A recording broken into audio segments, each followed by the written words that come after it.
Everyone. Hola a todos y a todas. Bonsoir a todos y a tous.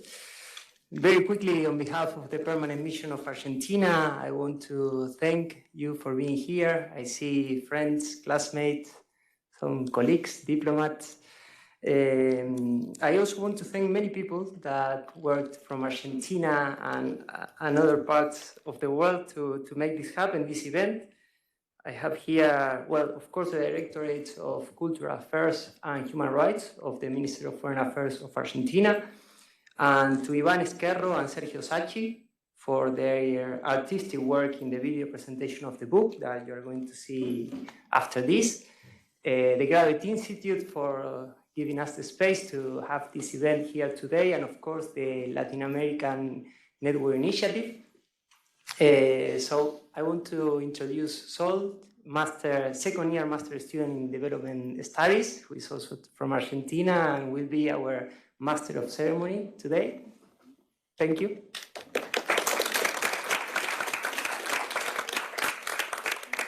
Hi everyone, welcome. Thank you so much for being here. A special thanks to Ambassador Federico Villegas, who is the president of the Human Rights Council. We can't imagine how busy you must be, so we really appreciate that you're here with us today. And thank you so much, Silvia and Sebastian, for being here. They are the ones who push for this event. They are doing an incredible job in human rights. So we are super grateful to having you here. And thank you everyone for coming today. We are super excited to hold this event that is so important for us. And okay, I'm Sol, I'm from Argentina. I am the co-president of the Latin American Initiative. We call it LANI, and LANI is a student initiative that wants to promote political discussions, events related to Latin America. And today we are here together to talk about children's human rights. And children's rights are violated every day in every part of the world. There are many different types of violations, and violence is one of those types. We can have emotional, physical, and sexual violence, among others. And this violence that is against children many times is perpetrated by people they know, that people they trust, and many times it's also happening in their homes or at their schools. And for them, we know that it's super hard to make their voice sound. So this is why we are here, because we want to kind of like give more visibility to children and young adults in this super important topic. And now I will read a few words from the Ministry of Foreign Affairs, Santiago Cafiero from Argentina. I will read it in Spanish, so the ones who need the translation, maybe you can wear your headphones. So he's sending these words from Argentina. Este libro tiene un enorme valor. Las narraciones de grandes escritores y escritoras de la Argentina logran transmitir con una sensibilidad precisa dolores de infancia profundos, gritos silenciados, sufrimientos difíciles de imaginar. Ningún tipo de violencia contra niños, niñas y adolescentes puede ser tolerada. Ni sus formas más extremas, como el abuso sexual, ni la violencia intrafamiliar, física o psicológica, ni el trabajo infantil, con su extremo de reducción a la servidumbre. Se trata de plantear objetivos y de considerar, honestamente, hasta que no se cumplan, la sociedad tendrá una deuda que satisfacer y el Estado graves problemas que resolver. La Argentina se encuentra firmemente comprometida tanto con la prevención y erradicación de todas las formas de violencia que sufren los niños, niñas y adolescentes, como con la protección integral de las personas que han sido víctimas de un trato violento, vejatorio y humillante, y que han visto afectada su integridad psíquica, física, sexual o moral. Reafirmamos, asimismo, el compromiso argentino con la búsqueda de la sanción de los perpetradores para que esos hechos no queden impunes. La Argentina avanza de forma continua y progresiva en la protección de niñas y niños desde su legislación, procurando abordar las violencias que enfrentan las infancias y que afectan su vida. A pesar de ello, aún queda mucho por hacer para ponerle fin a este delito inadmisible. En esta línea, seguimos trabajando con convicción en el compromiso de garantizar de manera total y permanente el ejercicio y disfrute de los derechos de las niñas, niños y adolescentes, de forma tal que puedan tener un desarrollo pleno y armonioso, en un ambiente de bienestar y protección que asegure su dignidad. En este desafío, valoramos la valentía de quienes protagonizan este libro, que supieron poner en palabras y certeza lo inconcebible. Alzaron su voz firme de denuncia contra sus agresores. Abrieron el camino para que otros niños, y en algunos casos ya adultos, puedan, a partir de su ejemplo, buscar la reparación de los daños sufridos y transitar las crueldades que padecen o han padecido en el pasado. So these were the words from our Ministry of Foreign Affairs. And now I would like to invite Federico Villegas, who is the president of the Human Rights Council. We are, again, super grateful to have you here. He has so much experience in human rights, among a super solid academic background. He has been working in human rights and giving voice to people that are not really heard. And now he's doing an incredible job in the Human Rights Council. And for us, it's such a privilege, and I feel humbled to be here, so thank you so much.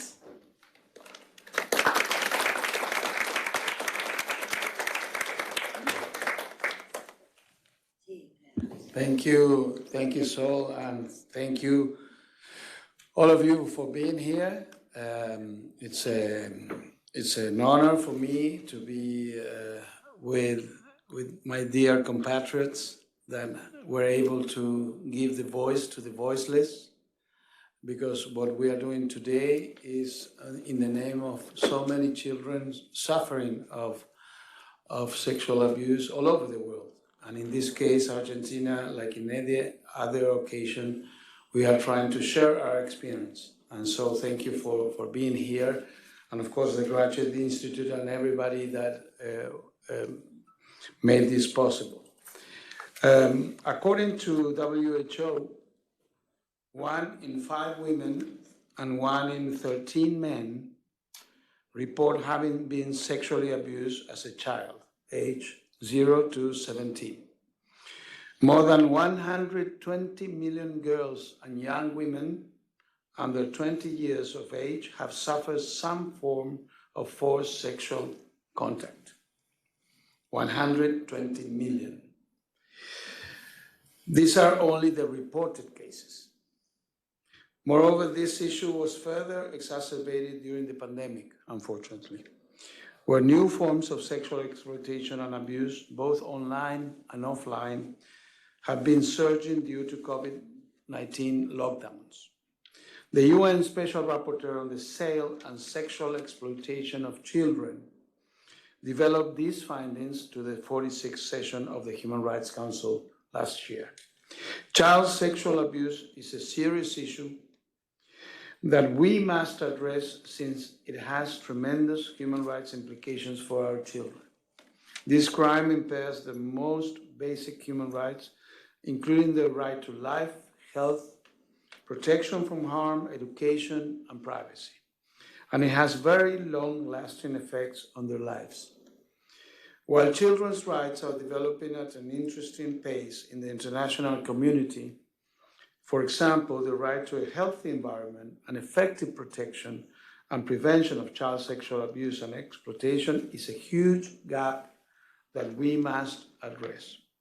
This is why it's so important today to have Silvia and Sebastián, who have been fighting for more than 10 years to protect our children and promote their rights.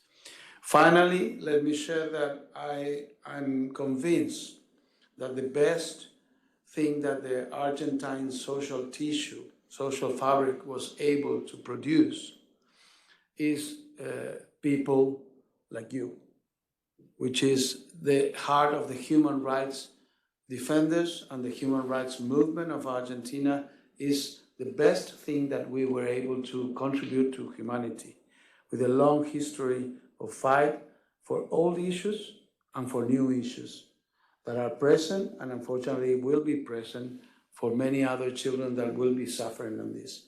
So I will invite you to listen to their stories and to read the book, because this goes back to the basic notion of human rights. You know, Human rights has many, many aspects, juridical aspect, political aspect, historical, but there is a basic notion of human rights, which is the empathy for the suffering of other human beings, even if we don't have a personal interest in that person.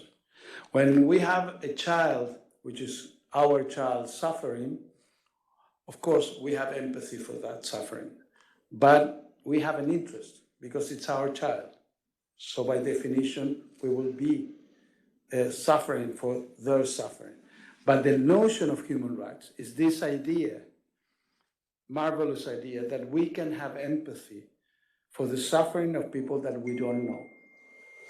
And so what you are doing today is precisely share your experience to help ease the suffering and prevent the suffering of many, many children around the world that we don't know who they are.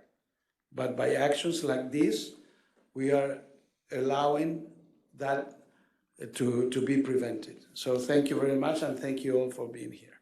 Thank you.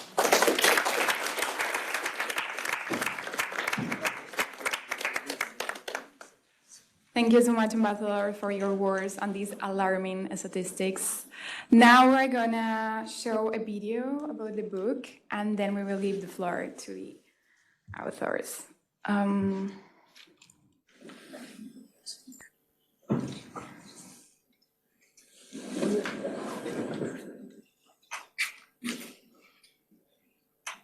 Sentarse junto a él en uno de los sofás que se vendían.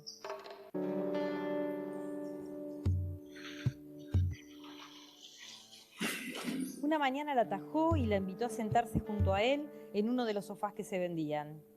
La escena se repitió cada día de la semana en la que su padre faltó.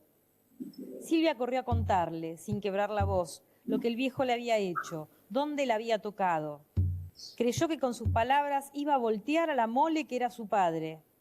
Seguro estaba jugando, contestó Agustín, cerrando la conversación. J no tiene claro cuándo ocurrió exactamente, y esa incertidumbre la trasladó a lo largo de su vida. Hay un año que se le escapa, que se vuelve impreciso, como si el abuso cayera en un pozo sin tiempo. Imposible limitarlo a un día, una semana, un mes. ¿Fue a los 7? ¿Fue a los 8? ¿Cruzó esos 2 años? Cuando tenía 14 fue una de las veces que desobedecí una orden que me había dado mi papá.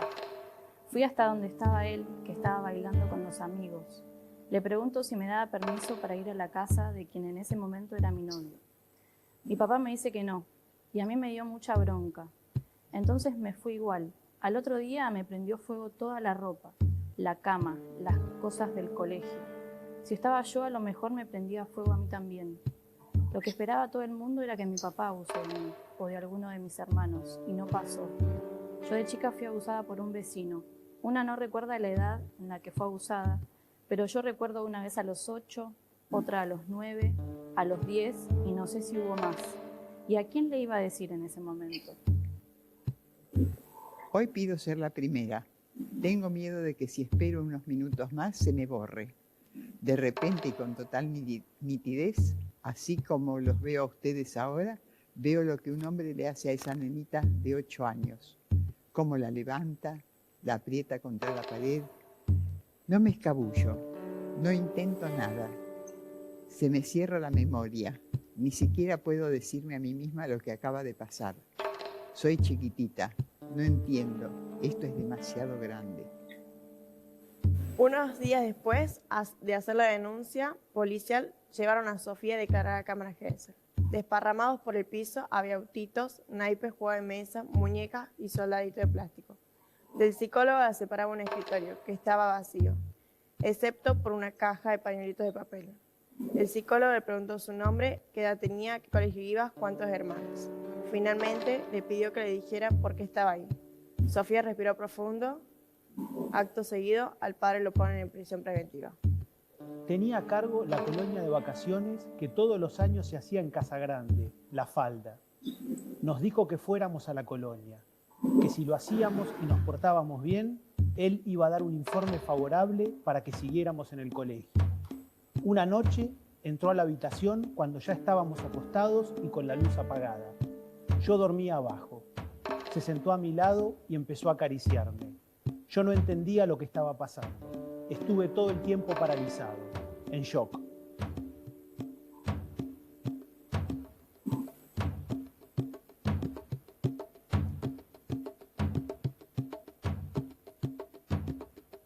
Somos sobrevivientes del delito de abuso sexual en la infancia y protectores de niños y niñas víctimas en el presente. Nuestro objetivo es dar visibilidad a esta injusticia. Realizamos nuestra tarea en base a compartir nuestros testimonios con la comunidad, ya que consideramos que es nuestra obligación como adultos y adultas el dar voz al padecimiento de los niños y niñas de hoy. En el libro Somos Sobrevivientes, 8 destacados escritores y escritoras argentinas dan voz a testimonio de sobrevivientes y adultos protectores de niños y niñas víctimas, con la mejor herramienta que poseen, la palabra. Los y las protagonistas del libro pudieron brindar sus historias de vida luego de participar en un grupo solidario de pares, donde fueron escuchados y escuchadas con amor, respeto y profunda empatía.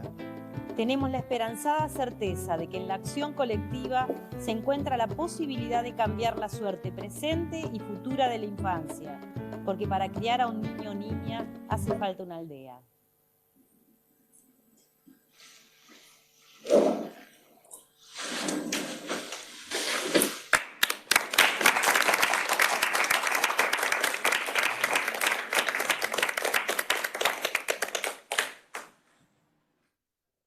Wordless. Okay, now we would like to invite Silvia and Sebastián, who are the founders of Adultos por la Infancia, which is an NGO from Argentina.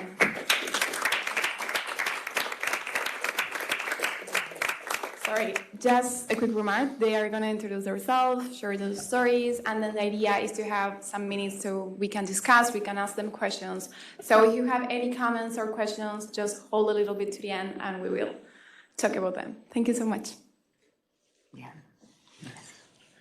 Bueno, muy buenas noches a todos y a todas.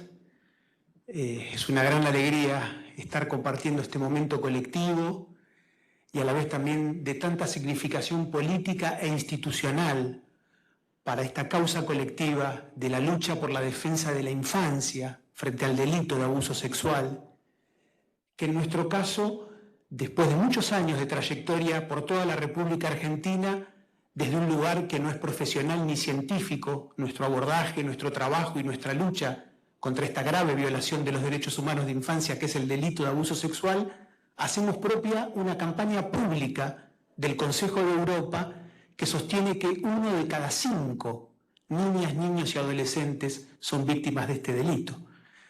Estaríamos hablando del 20% de la población, por lo menos en el 90% de las situaciones sufriendo este delito, la mayoría de las veces a nivel intrafamiliar, teniendo siempre como agresores y agresoras a personas de su máxima confianza y cercanía afectiva. Y ante este delito, esta violación de los derechos humanos de infancia, que es histórica, todavía, sin embargo, según nuestra mirada como sobrevivientes y adultas y adultos protectores de esta injusticia, está muy lejos de tener la presencia que debería tener en las políticas públicas de nuestros estados como garantes de los derechos de la infancia, en el debate público. Por eso nos parece tan significativo y reconocemos tanto, en este caso en particular, este gesto de compromiso del gobierno argentino, de la Cancillería, de la Presidencia del Consejo de Derechos Humanos de la ONU, de la Misión Argentina, de habernos convocado, de organizar esta actividad, todo lo que se ha también hecho en este tiempo de reconocimiento a este libro, Somos Sobrevivientes, porque en nuestro caso llegamos hasta aquí desde la Argentina, también con la ilusión, pensando, por ejemplo, teniendo como símbolo lo que fue aquella Declaración de Ginebra de 1924, declaración que hablaba de que la humanidad debe darle a la infancia lo mejor que puede, digo, casi estableciéndolo como un inicio de lo que luego en 1989 sería la Convención Internacional de los Derechos del Niño. Digo, pensamos si a este tema, como está pasando en esta situación con nosotros y nosotras, se le da cada vez mayor importancia política e institucional, y desde ese compromiso y esa voluntad se impulsan acciones, la búsqueda, la construcción de consensos, con lo difícil y trabajoso que sabemos que eso resulta, por ejemplo, para ver cuál es el estado hoy de esta situación, cuánto podríamos aportar ante una convocatoria de ese tipo quienes somos sobrevivientes y adultas y adultos protectores y tenemos años de lucha. Digo, desde esa ilusión, en nuestro caso, desde la base de la sociedad civil, lo que también queremos decirles esta noche es que, por ejemplo, en mi caso, llegué a esta lucha por haber sido víctima de este delito cuando tenía 13 años y, en mi caso, lo sobrellevé en silencio y en soledad durante una década, sintiéndome completamente solo, aislado, sintiendo que no tenía vínculos de confianza en mi casa, por ejemplo, donde vivía en una familia en la que era hijo, nieto, sobrino, ahijado, y sin embargo en todos esos vínculos yo no sentía confianza como para poder contar lo que me estaba pasando. A su vez, el delito yo lo padecí en el colegio en el que era alumno, un colegio de la ciudad de Buenos Aires que se llama Marianista. En ese contexto tuve como agresor a un docente irreligioso que en esas mismas circunstancias abusó sexualmente de otros niños, alumnos, compañeros míos. Y, por ejemplo, en ese colegio donde era alumno también sentía esa carencia de contextos y de ámbitos que me hicieran sentir que podía expresar y compartir lo que me estaba pasando, o que me hicieran sentir que tenía adultas y adultos confiables a los cuales recurrir. A su vez, en mi historia, mis abusos ocurrieron hace ya más de 30 años en la ciudad de Buenos Aires. También fue muy significativa la influencia, en términos de lo social y cultural más amplio, que tuvo en mi historia el hecho de que cuando sucedieron mis abusos, en la ciudad de Buenos Aires, por ejemplo, tuvo mucha presencia en ese momento en términos públicos y del debate periodístico, unos abusos que un personaje del ambiente del fútbol profesional y de la farándula mediática de aquel entonces, llamado Bambino Veira, había cometido en perjuicio de un niño. Delito por el cual este personaje fue juzgado y condenado por el Poder Judicial de aquella época. Pero lo que yo siempre evoco, pensando en aquel niño que fui, es la vivencia de pesadilla que tuve que padecer en aquel momento, fines de los años 80 y principios de los 90, allá en la ciudad de Buenos Aires, cuando, por ejemplo, veía la televisión de aquel momento y se hablaba de ese niño víctima, por ejemplo, con nombre y apellido. Es decir, se vulneraban sus derechos de la manera más elemental, su derecho a la intimidad. Me acuerdo además que periodísticamente se hablaba del tema en clave sensacionalista, banalizadora. A su vez yo era un niño muy futbolero e iba a las canchas de fútbol de la ciudad de Buenos Aires y ahí tenía que sufrir otra pesadilla, que era ver cómo en ese ámbito el tema también era tratado en clave banalizadora y en las tribunas se entonaban cánticos burlándose de aquel niño víctima con nombre y apellido y reivindicando a su agresor, en el caso, por ejemplo, de la hinchada del cual el agresor era entrenador. Digo esto porque en nuestro caso, después de tantos años, siempre hemos aprendido la importancia que tiene siempre lo social, lo cultural, la responsabilidad colectiva, así como hablamos todo el tiempo, por supuesto, de las responsabilidades de los estados como garantes y promotores de los derechos de la infancia. Nosotros y nosotras tenemos un lema que es un proverbio africano que dice que para criar a un niño o niña hace falta una aldea. Siempre lo colectivo, lo comunitario, lo público, las actitudes que tomamos como sociedad. Y lo cierto, para ir cerrando y poder pasarle la palabra a Silvia, es que en mi caso recién pude ponerle palabras a todo ese trauma una década después, cuando ya era mayor de edad y tenía 23 años. Y en ese momento afloró en mí una gran necesidad de tratar de buscar algún tipo de reparación y justicia por el delito del que había sido víctima, y eso me llevó a presentar una denuncia penal en la Justicia Nacional con sede en la ciudad de Buenos Aires, que originó una causa que luego la tuve que luchar durante 12 años, hasta que finalmente en el año 2012, allá en la ciudad de Buenos Aires, tuvo lugar un juicio oral y público que terminó con la condena de quien había sido mi abusador más de 20 años atrás por el delito de menores calificada reiterada. Y fue en ocasión de ese juicio oral y público del año 2012, a mis 36 años de edad, cuando ese... Sí, entonces del 21 tiene que ser 16. Sorry. We had someone on WebEx that was speaking with her mic. I'm really sorry. You can continue, please. Bueno, ya estoy.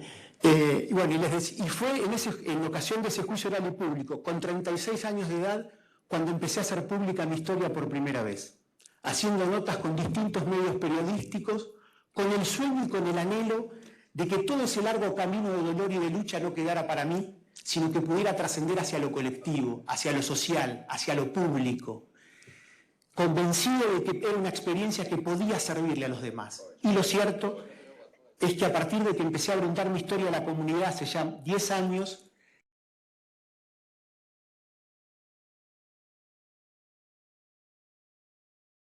compartir sus propias historias de victimización en la infancia o sus historias en el presente luchando por acompañar y defender a niñas y niños víctimas. Así fue como en ese momento me encontré con Silvia, quien venía también de hacer pública su historia de lucha, en este caso como mamá protectora, historia a la que Silvia también buscó darle un mismo sentido público, colectivo, social.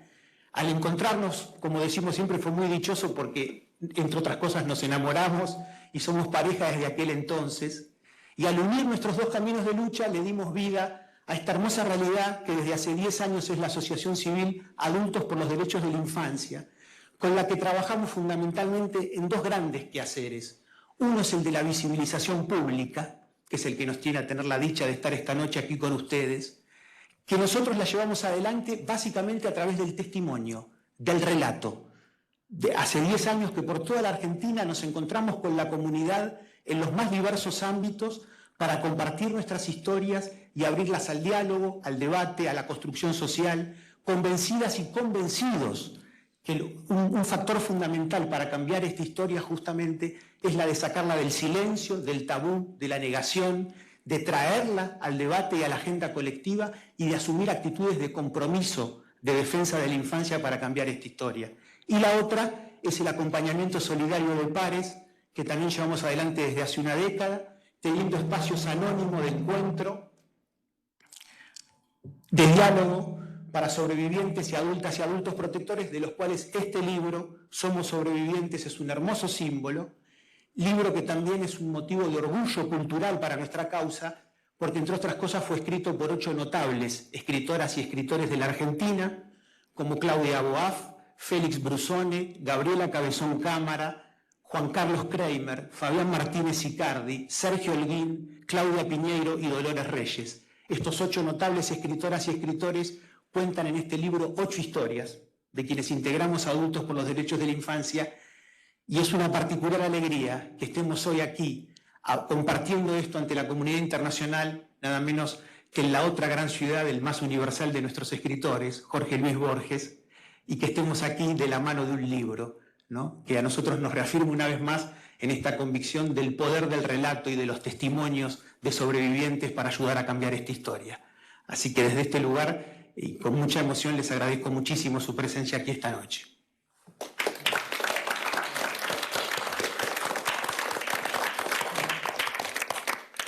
Y bueno, a mí me resulta muy difícil hoy estar acá entre ustedes, porque siento la responsabilidad como sobreviviente del delito de abuso, como mamá protectora y como militante de esta causa, sabiendo que hay tantos compañeros, tantas compañeras que no pueden ni hablar.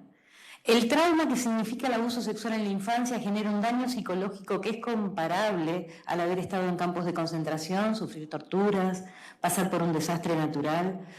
Los que saben de trauma nos definen como sobrevivientes de un trauma complejo, porque fue un trauma repetido en el tiempo. Más de uno de nosotros y nosotras, nuestras casas, eran estar en un episodio de guerra continuo. Llegábamos a casas donde si papá estaba violentado nos pegaba, nos golpeaba, y quizás salíamos de la casa a buscar ayuda, como más de uno de los compañeros que pueden leer en el libro, y el vecino que ofrecía el yogur y ofrecía el espacio donde te sentías protegida era el vecino que te abusaba. O sea que la suerte de la infancia, por eso nosotros decimos que depende de la aldea, de una aldea atenta, adulta, que sepa que los agresores están también entre los adultos y adultas y que estemos atentos mirando a los niños y niñas, porque muchos y muchas la hemos pasado muy mal, pero además nuestros síntomas de esos traumas los hemos hecho circular y aparecer en nuestra sociedad que nunca quiso vernos. Por lo tanto, cargamos con ser los locos y las locas en nuestras adolescencias, en nuestra adultez. Nuestros compañeros y compañeras forman parte de las cifras que tienen que ver con los suicidios. Son los compañeros nuestros los que están muchas veces metidos en lugares de salud mental porque son los que son diagnosticados con múltiples síndromes. A mí alguna vez a una compañera psiquiatra le copié en una reunión de pares todos los diagnósticos que estábamos teniendo en ese momento en la reunión de pares de diferentes compañeras y compañeros. Síndrome depresivo, esquizofrenia, border, intentos de suicidio, bulimia, anorexia. Todo eso en una reunión de pares nuestra. O sea, todos nosotros hemos circulado por escuelas, hemos circulado por servicios de salud mental, por servicios de salud, y no se dieron cuenta. No nos diagnosticaron la base de nuestro problema, y la base de nuestro problema es que somos sobrevivientes de un delito atroz que está pasando en nuestras sociedades delante de todos nosotros. Esto para mí es la responsabilidad que siento como sobreviviente de decirlo, y como mamá que intentó proteger a su hija de un progenitor abusador y que de la cual me tuve que escapar de mi casa, escapando de una orden judicial donde un juez de familia me obligaba a vincular a mi hija con un hombre que había abusado de su hija mayor.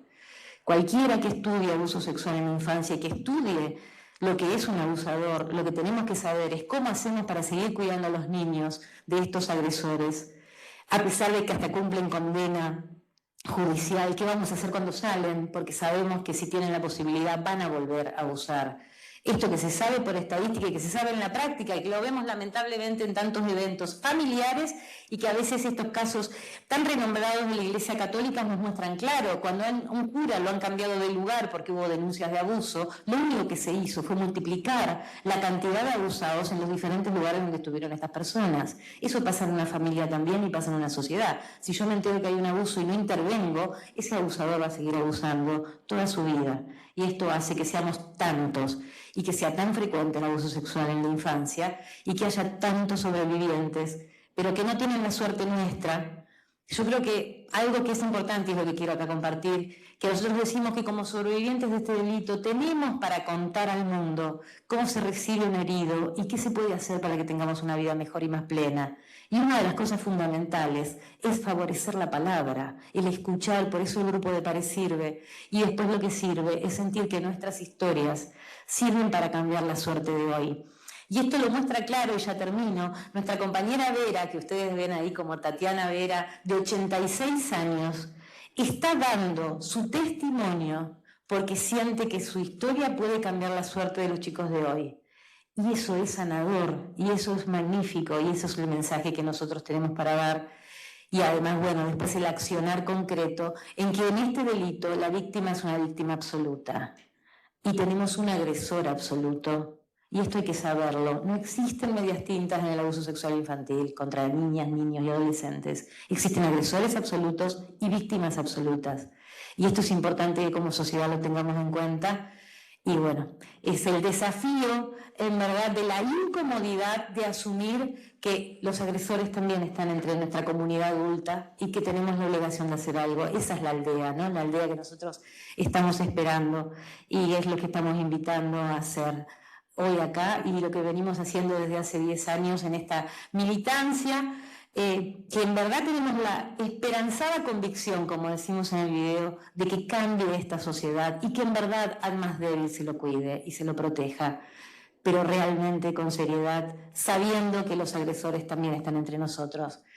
Eso me parece fundamental, porque lo que vemos habitualmente es que los agresores siguen siendo invitados a las reuniones, a las fiestas, a los cumpleaños, se los sigue saludando. Esto es lo que sucede en nuestros entornos. Y esto en el Poder Judicial es lo que hace esta impunidad que tienen muchísimas veces los jueces de hacer esto. Seguir vinculando a los niños y niñas con agresores, seguir haciendo como que el abuso sexual no existe, cuando cada vez más sobrevivientes adultos damos testimonio claro de que el abuso sexual existe y acá estamos para testimoniar una y otra vez este crimen feroz que bueno, tenemos que tener la decisión adulta de terminar con esto. Así que bueno, eso es lo que hoy quería compartirles y muchísimas gracias, en verdad, a todos.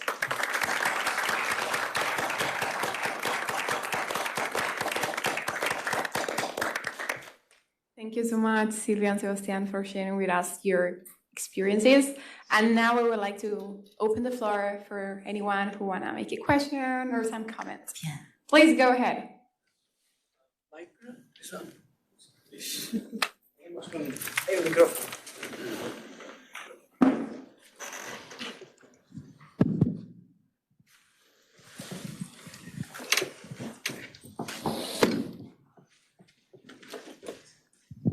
Muchas gracias.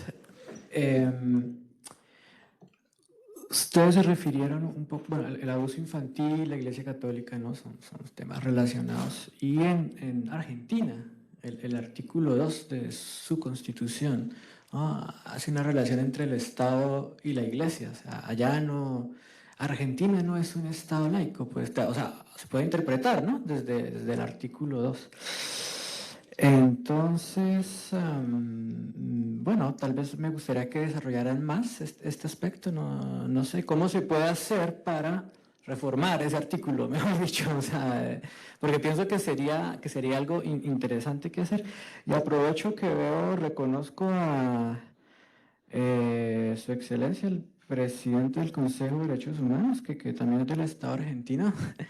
No sé, porque todavía estamos hasta el viernes en el Consejo de Derechos Humanos, entonces me pregunto, ¿ustedes van a exponer esto, por ejemplo, en el Consejo de Derechos Humanos? Sería muy interesante, sería interesante escucharlos. Incluso tendría una tercera pregunta, ¿a cuándo llegaron? Porque podrían haber llegado antes y hablar en el Consejo, ¿sabes? Bueno, pero esto ya es una cuestión más técnica como defensor de derechos humanos que me interesa saber. Muchas gracias.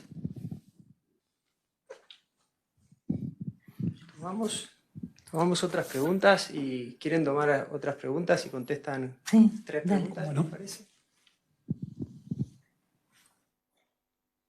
Bueno, aprovechemos We que... can just go with that, yeah. Si podemos, contesten y tomamos alguna. Bueno, muy buenas noches.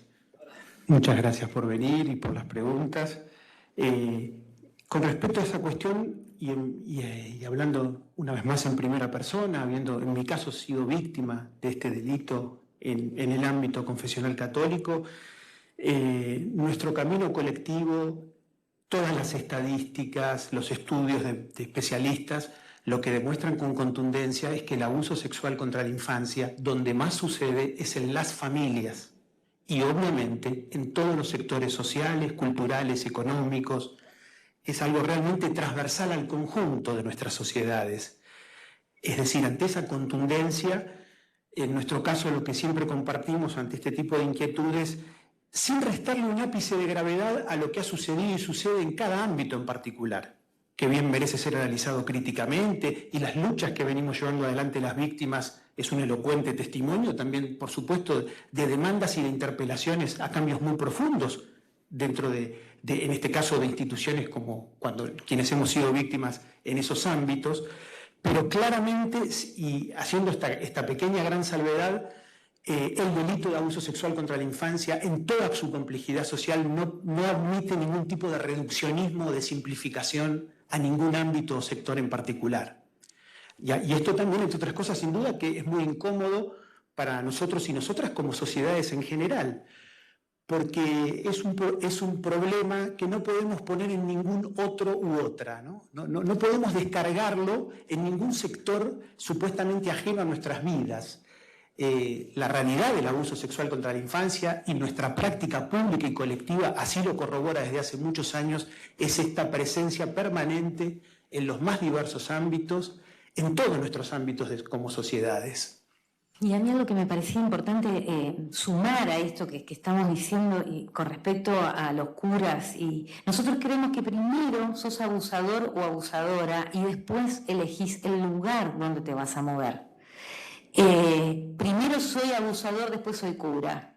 Elijo en qué lugar de poder voy a estar con acceso a niños y niñas y con un acceso con poder. Hay otro que va a elegir, no sé, ser profesor de educación física, otro va a elegir ser entrenador de fútbol, otro va a elegir ser médico, otro va a elegir ser docente. Y acá también es una cosa muy molesta, porque en general las profesiones que valoramos, ¿sí? Como que, uy, cuánto servicio o qué vocación de servicio tiene esta persona, tenemos que saber los adultos y adultas que también ahí pueden estar los agresores. Eso es muy incómodo. Yo cuando voy a dar charlas en diferentes ámbitos, docentes y demás, los que les digo es, bueno, ustedes tienen que saber que es un muy buen trabajo, si soy abusadora, ser docente. Y a esto mucha gente lo horroriza, como diciendo, ¡ay, qué horror! Bueno, el horror, y hay muchos que la mejor función que pueden tener es padres de familia. Un abusador, por ejemplo, es denunciado en mi país, ¿no? Denunciado en Chaco, empiezan una causa, se fuga, y va a aparecer quizás después, no sé, en Tierra del Fuego, o sea, en otra provincia, a miles de kilómetros, pero de nuevo formando familia, o de nuevo buscando una mujer joven con hijos. Y quizás en algún momento esas causas, alguna vez, por una casualidad, se pueden llegar a encontrar y uno se da cuenta. Pero lo cierto es que los abusadores buscan estar en contacto con lo que a ellos les interesa abusar y agredir. Y eso nos parece importante como concepto. En nuestra experiencia en 10 años tenemos experiencia de pastores evangelistas, rabinos, personas de mucha importancia de diferentes credos y religiones. Tenemos casos, o sea, un caso personal dentro de las militancias de izquierda y de derechos humanos de mi país, bueno, ser un abusador sexual. Y la conducta que toma la comunidad adulta es, en general, hacer pacto de silencio, y con este pacto de silencio apoyo al compañero, sea un cura, sea un militante supuestamente de derechos humanos, y claro, digo supuestamente porque para mí un abusador sexual es un criminal que tiene que ser visto con la misma rechazo que con cualquier otro criminal, porque está asesinando infancias, ¿no? Está asesinando lo más valioso que tiene una sociedad, que es la cría humana. Así que, pero bueno, esto lo vemos. Entonces, me parecía que eso también es importante, porque nosotros vemos como muy tranquilizador hablar para la sociedad en general, del abuso sexual eclesiástico, porque queda afuera, de muchos de nosotros queda afuera. El abuso sexual, y esto es lo que nosotros venimos a decir, y que nuestros compañeros acá son diferentes provincias, diferentes orígenes familiares, sociales, culturales, económicos, todo lo que compartimos es que la vulnerabilidad de la infancia sirvió para que un agresor nos agrediera. Y esto es lo que tenemos que saber, es central. Thank you so much. Anna, if you want.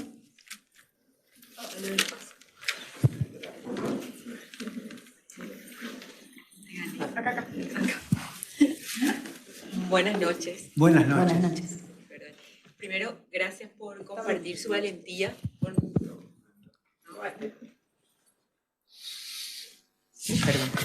Sí, gracias.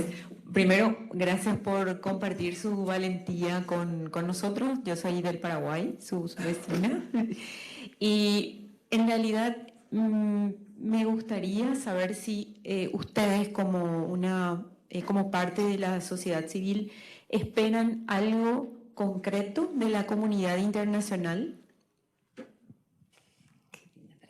We can take maybe a few more questions. Yeah, Anna, if you want to give the microphone, yeah. And then we can give space for them to answer. Buenas noches, Buenas noches. Soy Cecilia, también soy argentina, de Córdoba, como cualquiera que conozca Argentina va a saber por mi acento. Yo les quería hacer una pregunta, habiendo escuchado las estadísticas que escuchamos al principio, que como bien dijo Sol, son alarmantes, y como adultos que, bueno, no hemos transitado por esta situación de violación de derechos humanos, pero habiendo escuchado las estadísticas, es muy probable que en algún momento nos encontremos enfrentando situaciones o teniendo conocimiento de situaciones. Y vinculándolo con lo que ustedes decían de la necesidad de la aldea, si nos podrían contar o decir, como adultos, de qué tenemos que estar atentos, dónde tenemos que poner la mirada, cómo podemos hacer desde nuestra situación de ciudadanos de pie para poder contribuir a la construcción de esa aldea. Gracias. Bien. Un momentito. Yeah.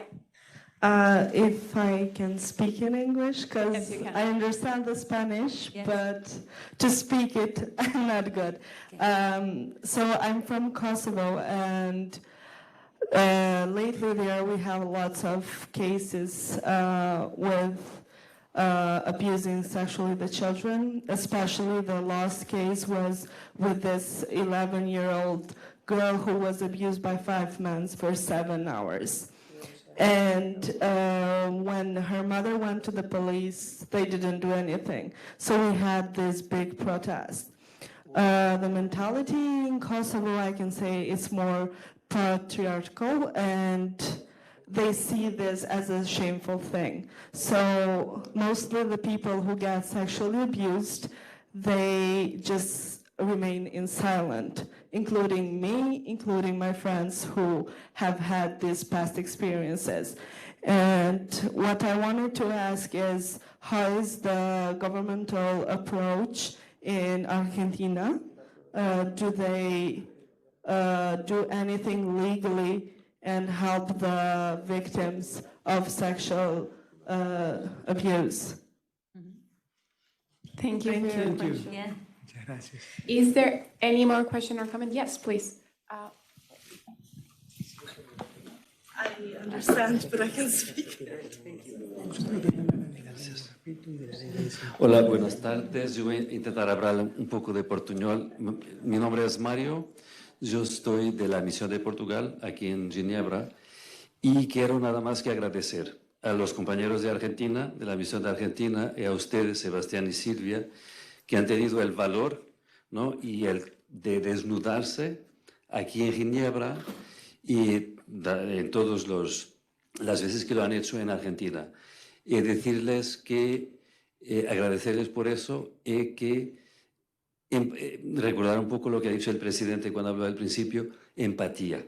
Es eso que ustedes nos ayudan a nosotros diplomáticos, que pasamos días y horas a discutir aquí en Ginebra en el Consejo de Derechos Humanos, pero al límite lo que tenemos que sentir es empatía por las personas, por los niños, por las mujeres, por aquellos que tienen sus derechos humanos violados. Por eso les agradezco mucho, con emoción, de estar aquí con nosotros al margen del Consejo de Derechos Humanos, que también acontece fuera del Palacio de Naciones.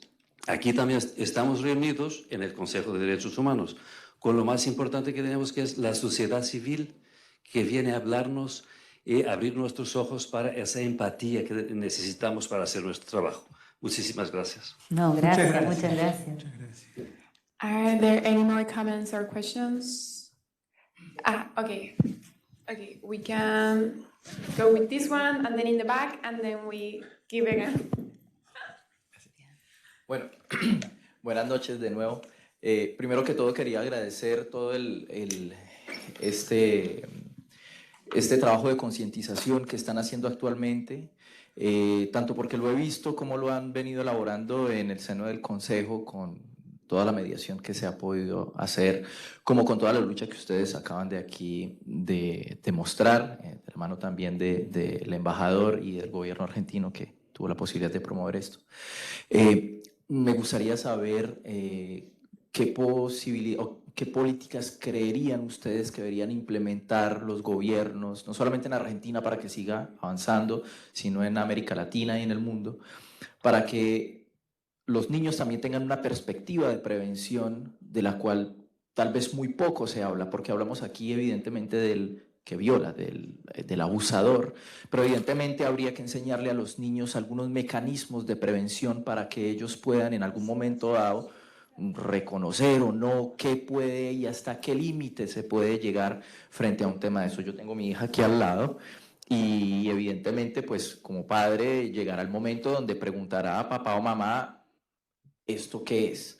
Creería que por toda la trayectoria que tenemos de construcción, sobre todo en América Latina que fue colonizada, donde todavía tenemos una visión de pronto muy colonial de muchas cosas, ¿qué perspectiva tendríamos que dar para que a los niños se les críe y se les indique y se les instruya frente a una relación social que les impida o que les prevenga o que los proteja incluso de estos tipos de abusos que ustedes pudieron vivir. Gracias. No, gracias, David. Okay, we're gonna take one more question or comment, and then we will leave the floor to the authors because we're running out of time. Thank you so much.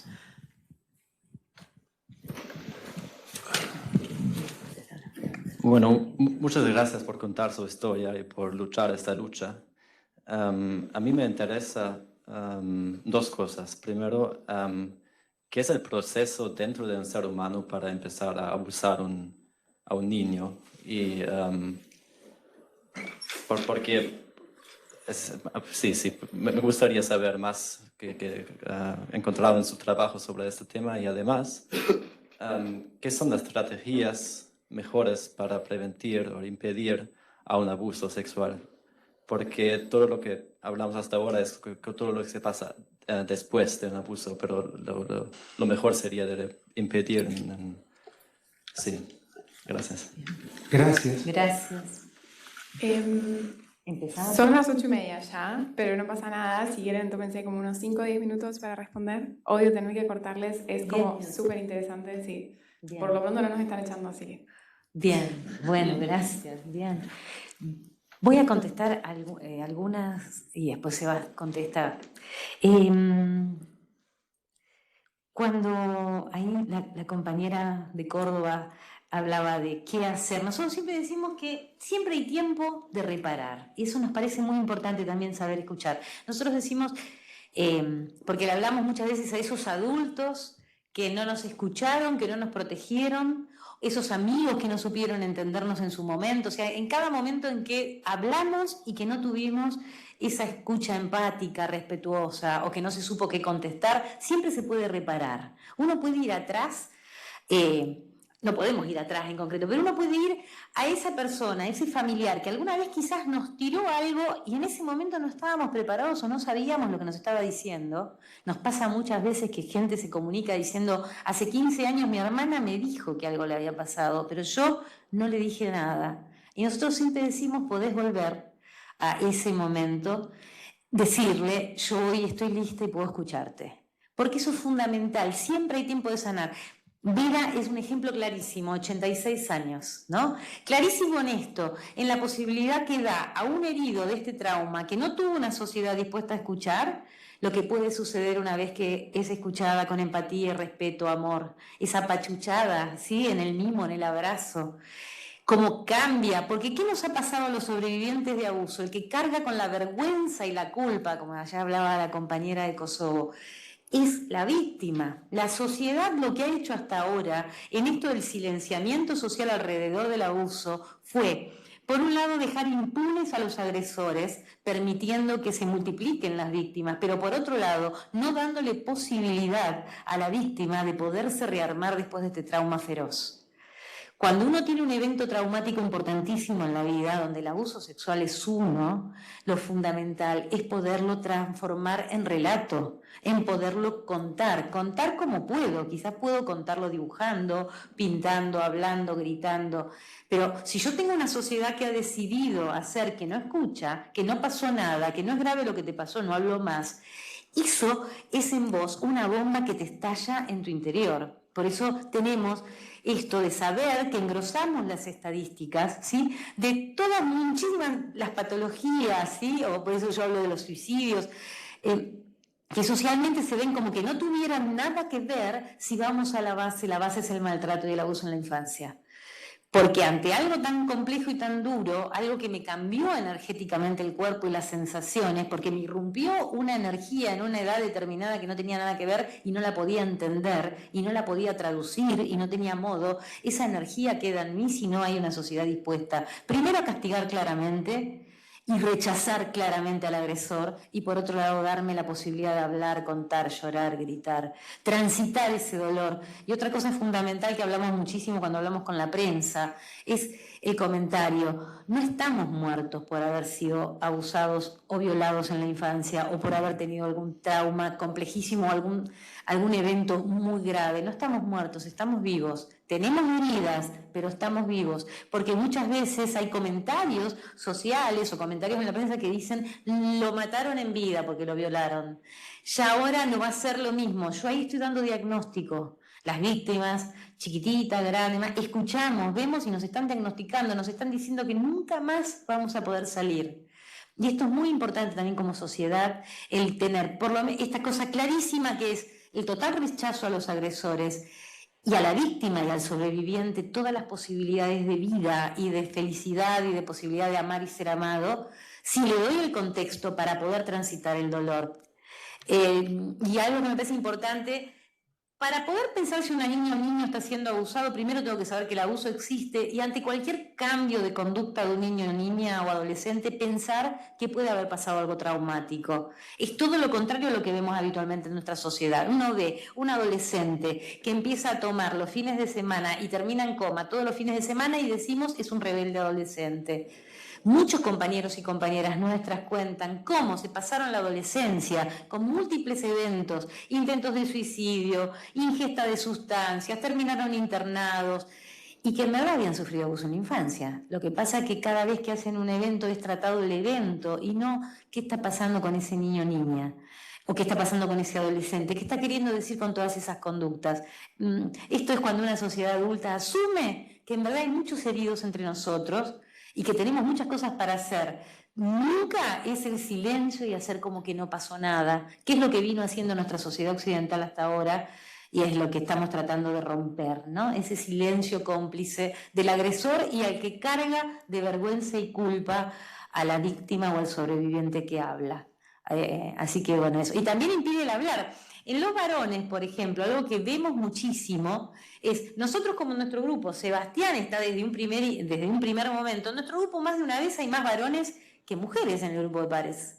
Entonces nosotros de la estadística, que siempre habla que hay menos varones, dudamos, porque nuestra práctica, o sea, no es científico, porque sabemos que el varón está mucho más avergonzado por haber sido abusado. Tiene muchas más cargas un varón abusado. El varón abusado, la mayoría de las veces cuando es abusado por un varón, duda de su propia sexualidad y duda de si es homosexual o no, y si lo digo van a creer que soy homosexual. Y en nuestras sociedades patriarcales y machistas tenemos que saber que el ser homosexual es un tema realmente duro de cargar para muchos varones. Eso se le plantea a un pibe adolescente. Muchas veces los varones cargan con la fantasía o el mito de que los varones que fueron agredidos en la infancia van a ser agresores. Entonces muchos compañeros nos ha pasado que, por ejemplo, no solo no tienen pareja o no tienen hijos, sino que no se animan ni a tocar a sus sobrinos. Todo por la carga que están teniendo de decir a ver si yo soy, a ver si puedo. O sea, el sufrimiento que carga un sobreviviente de abuso sexual en la infancia es terrible. Y esto porque en su cabeza fue armando entre lo que escuchó, el mito, el no poder hablar y no tener una sociedad que le permitió, carga mucho dolor. Y esto también me parece muy importante y es lo que nosotros decimos, favorecer el hablar y el escuchar empáticamente y con respeto. Es un primer paso, por lo menos, para poder transitar después una vida mejor, ¿no? Y como para complementar a lo que compartía Silvia y tratando de sumar elementos a la pregunta de la amiga de Córdoba, de Colombia, allá también de Kosovo y el otro amigo del fondo, sumar nada más otras, así como creemos esto, que poner en diálogo a nuestra experiencia colectiva más allá de la Argentina es algo necesario.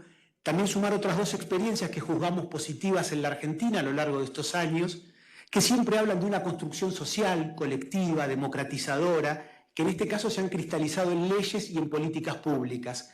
Una, en términos de lo legal, de la lucha contra la impunidad de este delito, en Argentina logramos la sanción de una ley en el año 2015 que se llama Ley de Respeto a los Tiempos de las Víctimas.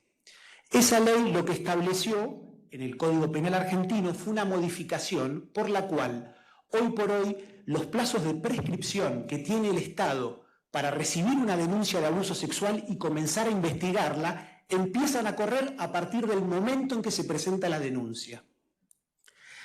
Y esto sin duda es un logro de la lucha colectiva que viene, en este caso, a plasmar en lo legal la enorme complejidad psicológica, subjetiva, emocional que tiene para cualquier niña, niño o adolescente el hecho de ser víctima de este delito. Y los plazos que no pueden establecerse, que le pueden llevar a una persona poder compartirlo y ni que hablar, poder tratar de buscar algún tipo de reparación y justicia por lo que sufrió. Eso nos parece. Y otro elemento más, en este caso hablando de una política pública en materia educativa, es la Ley de Educación Sexual Integral, que en Argentina fue sancionada en el año 2015. Esta ley busca posicionar a niñas y niños como sujetos de derecho al interior del sistema educativo y de las escuelas. Es una ley que en su contenido, en su mirada integral de la sexualidad, lejos de cualquier reduccionismo de tipo biologicista, es una ley que se hace cargo de las dimensiones sociales, culturales, políticas, relacionales. Es una ley que hace mucho hincapié en los modos de vínculo, de relación, el abuso sexual, que es un descomunal abuso de poder. Nosotros claramente lo inscribimos en lo que es como un modo de relación y de vinculación. Y en ese sentido, la experiencia de la Ley de Educación Sexual Integral en Argentina a lo largo de los años demuestra que cuando se construyen contextos, ámbitos, donde niñas, niños y adolescentes sienten que pueden expresar sus emociones, sus sentimientos, que pueden hablar acerca de lo que les pasa, que sienten confianza en sus docentes, por ejemplo, el abuso sexual intrafamiliar empieza a aflorar con una intensidad como no lo ha hecho nunca, pero porque hasta ahora como comunidad adulta no hemos sabido generar las condiciones para que eso suceda. Y otro elemento más es que la buena parte de las veces las infancias manifiestan el estar siendo víctimas de abuso, no con palabras, como no sin dificultades logramos hacerlo a veces las personas adultas décadas después de ocurridos los hechos, sino que lo hablan con sus cuerpos, con sus actitudes, lo dibujan. Hay signos y síntomas físicos y conductuales de acuerdo a cada edad y a cada etapa evolutiva. Y eso, por ejemplo, cuando hay docentes capacitados y capacitadas, comprometidos con la suerte de la infancia a través de una política pública como la que nos estamos refiriendo, eso hace que esos gritos silenciosos que generaciones de sobrevivientes dimos delante de nuestras familias, delante de nuestras escuelas, de nuestros clubes, de nuestras comunidades, y que nadie supo decodificar, hoy sí sean decodificados, sean vistos y oídos. Así que nos parece esos son dos elementos más que felizmente podemos venir a compartirles y a poner en diálogo aquí desde la Argentina. Y algo que quería decir con respecto a vos que hablás de los agresores, para mí siempre es... Siempre digo, ¿en qué momento un ser humano pierde la posibilidad de tener empatía, ¿no? ¿En qué momento se cruza? Yo no dudo de que hay muchísimo sufrimiento. Sabemos que infancias con mucho sufrimiento después traen a los grandes asesinos de humanidades. Nosotros estamos convencidos de que si criamos esto de que para criar un niño hace falta una aldea, estamos seguros de que si la aldea en verdad intenta y realmente se pone a criar niños que sean tratados con respeto, con amor, con cuidado, vamos a ver que disminuyen, ¿sí?, los agresores en todos los ámbitos. Y hay un modo de trato que tiene nuestra sociedad, por eso nosotros decimos que es constitutivo el abuso sexual en nuestra sociedad. Nuestro modelo social de aplastar al débil, el modelo social en el cual el victorioso, ¿sí?, es paso por encima del otro, y estamos en este momento en un contexto de guerra donde seguimos viendo el mismo modo, ¿no?, en el cual tengo fuerza, aplasto, tengo fuerza, paso por encima. Mientras sigamos teniendo ese modelo de relación, va a seguir habiendo niños y niñas abusadas en las casas, porque ese modelo de relación social y colectivo que aceptamos y que lo tenemos como un modelo de vinculación social, adentro de la casa y en nuestra sociedad, el que no tiene ningún poder es el niño, niña y adolescentes. Siempre decimos nosotros, los niños no tienen posibilidad de luchar por sus derechos si no nos movemos los adultos, porque el niño en verdad no puede, por una cuestión biológica, no puede pelear por sus derechos dentro de un hogar si no tiene algún adulto o adulta que esté dispuesto a verlo y hacer valer esos derechos. Y esto es lo que nosotros tratamos también de estar todo el tiempo de alguna manera denunciando y diciendo, ¿no? Tratemos de ver qué hacemos, cómo interpretamos qué es tener poder, qué es hacer, ¿Qué hacemos con el poder cuando lo estamos ejerciendo? Porque si usamos el poder para avasallar, seguramente estamos perpetuando un modelo de relación que favorece el abuso sexual en la infancia y que lo permite. Es un abuso de poder el abuso sexual en la infancia. Es un modelo en el cual el niño está cosificado, es un objeto por el cual lo uso. Para usar al niño como objeto, tengo la mentalidad de creer que puedo usar como objeto todo, la naturaleza, otros seres humanos, o sea, todo pasa a ser un objeto. Ese modelo de relación es el que favorece y posibilita que se pueda abusar de niños. Por eso hablamos tanto de los modelos de relación que tenemos y qué es lo que hay que cambiar. Y por eso creo que para cerrar y como de todo lo que también nos preguntaban, bueno, desde nuestro lugar nos preguntaban qué podíamos esperar del ámbito internacional, de un ámbito de la relevancia como el del Consejo de Derechos Humanos. Bueno, aquí queda la invitación a que esto sea un punto de partida, a que cada vez se le dé más presencia, más importancia política. Por eso, ¿por qué no? Ojalá que hoy esto sea una colaboración, una contribución más para un camino donde cuando se toma la decisión, la voluntad política de ver cuál es hoy la situación de la infancia víctima del delito de abuso sexual, las últimas normativas, los últimos instrumentos, por ejemplo, las directrices tienen ya unos años, por lo menos 15 si no me equivoco, es decir, podría ser muy bueno que quizás desde un ámbito como el del Consejo se buscara generar, construir ámbitos de diálogo, de encuentro, de debate, de reflexión, que quizás hasta podrían derivar, ¿por qué no?, en algún nuevo instrumento que puede ser tranquilamente de carácter no vinculante. Digo, no voy a enunciar los caminos que ojalá, lo que sí podemos decir nosotros aquí ahora es que la infancia lo necesita. La infancia víctima del delito de abuso sexual necesita de ese compromiso, de esa voluntad política y que hay mucho que como comunidad podemos y debemos hacer. Así que de nuestro lado venimos con todas estas ilusiones desde toda esta experiencia que con tanta alegría también venimos hoy aquí a compartir. Muchísimas gracias, Silvia y Sebastián, por abrir sus corazones, mostrarnos su vulnerabilidad, su fuerza, su resiliencia y también dejarnos con esperanza y con ánimos de lucha para poder continuar esta lucha colectiva y también nosotros y nosotras como actores en sociedad, ver qué podemos hacer por dejarnos con esa caja de herramientas. Así que muchísimas gracias. Muchas gracias.